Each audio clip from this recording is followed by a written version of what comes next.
Okay. Fundamentally, how women are seen. As in the role well, that goes right back to what we were talking about, having a woman prime minister. I mean, your house is your party.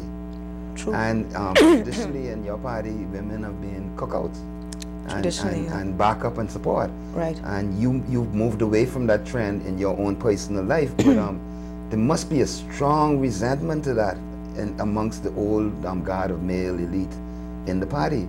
Probably. I've seen some peculiar mindsets, and let me say some on both sides, because even though on the we can say first woman, and the FNM says first woman, and whatever they do, but at the end of the day, it's sort of showpiece achievements, and in terms of actual involvement in the political thinking and leadership, that I don't see that really happening. When I became chairman of the PLP, it's when I really crystallized. A lot of things began to fall in place for me to understand some things, how it works. But I don't worry about it. I think it's something, I think that we have to fight against it because it is not correct. It is unequal. It is backward. And I think it holds the country backward because people of all genders have something to offer. And there has to be a place at the table for everybody. Black, white, male, female, short, tall, fat, skinny, pretty ugly. Thank you for putting me in there. Pretty ugly.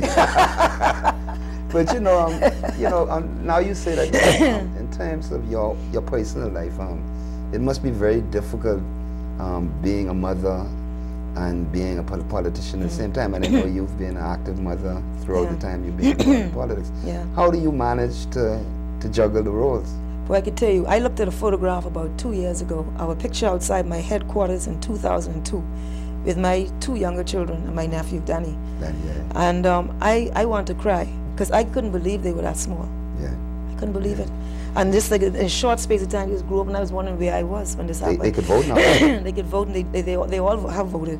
But I think Indira ain't voted yet because she's always in school. But it's the good thing about it is that the troopers, they were sort of older at that time. They were teenagers, young teenagers, and so they sort of, I brought them on board with me.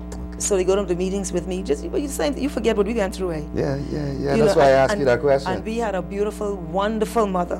That's true. Who read to us, who did our homework, who shared times with us, and but still was out there in the forefront. So, I wasn't a good mother. I want to talk about your mama. Yeah. We're just going to take a short break, and we can talk about a beautiful lady, a mother of the nation, Beryl Hanna. We'll talk about it when we come back.